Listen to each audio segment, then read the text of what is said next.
A few weeks ago, I went to Six Flags with my kids, and as I was standing in line, listening to the roar of the roller coasters and the screams, which sounded to me more like terror than joy, I began to think to myself, this is not a good idea. So I said to them, maybe I should sit this one out, or all of them. I was willing to make that sacrifice. And I was supremely confident that I could find a store or something to shop in, and I'm certain there must be coffee somewhere in that park. But of course they assured me, no, trust us, Dad. You can do this. This is a lot of fun. You're gonna love it. So I decided, I was going to do that, and got onto the ride, and they began to strap me down into the seat in a way that I can only liken to perhaps the way astronauts are prepared for going into orbit.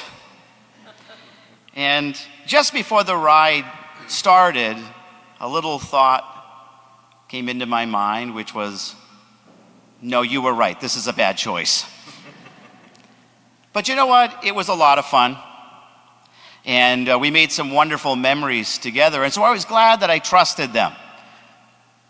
It wasn't exactly what I had hoped for, but it was a lot of fun.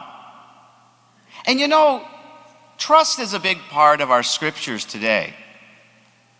All of our readings talk about the importance of trusting in God, especially when times get, a little bit challenging. In the first reading, we hear the powerful story of Elijah and the widow. As it seems with all of God's prophets, he's gotten himself into a little bit of trouble. He has criticized the king, Ahab, for marrying a foreigner, Jezebel, and of course for allowing people to worship false gods, to put their trust in these gods. And of course, others have put their trust in wealth and in their own strength. And the land seems to react to it. We're told that a drought came upon the land and the crops withered in the fields and the animals failed to grow because the people had withdrawn themselves from the life-giving power that comes from trusting and hoping in God. And so, of course, Elijah goes to God and he says, Lord, what am I to do? And God has a plan. He says to Elijah, go to a foreign country and there you will find a body of water. It's almost dry, but it'll work. And I will have the ravens, an animal associated with suffering and death, feed you meat and bread. Now, if it was me, at this point, I probably would have said something to God. I would have said, or maybe we could go to a place that is well watered. And maybe to a land where people will care for me and not maybe enslave me. Could we make that happen? But of course, Elijah trusts in God, doesn't he? And he's willing to follow God because he knows that God loves him. He knows that God will care for him. Not unlike ourselves in this world, really. We sometimes place our trust in others. Oftentimes, actually, we do. We trust in one another. We trust in our families. We trust in our colleagues. We trust in all people. We trust that the drivers on the street will obey the traffic laws. We trust in ourselves and our own strength. And those are all good things. However, if we don't trust in God, that's when things seem to go a little bit sideways. Elijah trusts in God. You know, things go badly for Elijah. The water dries up. And so he goes to God again and he says, what's the plan? You know, the water is dried up. And so God says, well, I'm going to send you to this city, and there a widow will care for you. Now, if you thought the first plan was a bad one, the second plan is worse. Because in the ancient world, if there was anyone out there who certainly could not help you, it would be a poor widow with a child in a city. Of course, they would have been the most marginalized of the society, literally living minute by minute, hour by hour, and not certain where their next meal would come from. But Elijah trusts in God. And so he goes to the city, and just as God had told him, he sees the widow there picking up sticks, things that had been discarded by her neighbors. And he says to her, will you please bring me a cup of water to drink? And I suspect if I was her, I might reluctantly go to the cistern to get him a cup of water. But then he adds one more request that I'm pretty sure would have elicited not the kindest response on my part. He says to her, could you please bring me a little bit of bread? And what does she say? Well, she says, as the Lord your God lives, I have nothing baked. There is only a handful of flour in my jar and a little oil in my jug.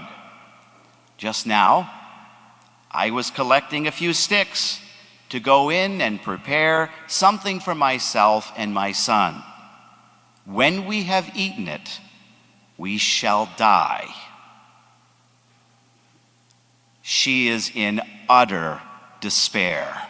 And you can sense how the world seems to have been closing in on her. But Elijah, he reaches out to her and says, trust in God. Trust in God's prophet, and you will have food enough for a year or more. And it's that moment of incredible tension. She can choose to ignore him, or she can choose to trust in God. And my friends, she trusts in God. In her utter despair, she places her faith in him. It is her faith and trust that shapes her life. Not unlike the widow in Mark's gospel, she too is facing very dire circumstances and has so little that only a few coins in her pocket. They represent everything she has. And she takes those coins and she gives them to God. And that must have taken a lot of trust and a lot of faith. I know right now in our community, we have people who are facing real life challenges. Some of them are health. Some of them are those changes where we're trying to find a direction. Where are we going? What's the next stage of my life look like? Some, of course, are financial. These are all really important events that weigh heavily upon us. God asks us to invite the story of Elijah and the story of the widows into our hearts. and to hear in those stories the power of trusting in God. Because God is always faithful, and our trust in him is always good.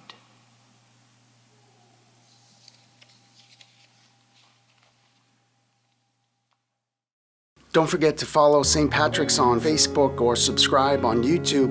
And please join us for any of our live stream masses this weekend. Details are below in the description. God bless you. Like burning incense, O Lord, let my prayer rise up to you. Like burning incense, O Lord, let my prayer rise up to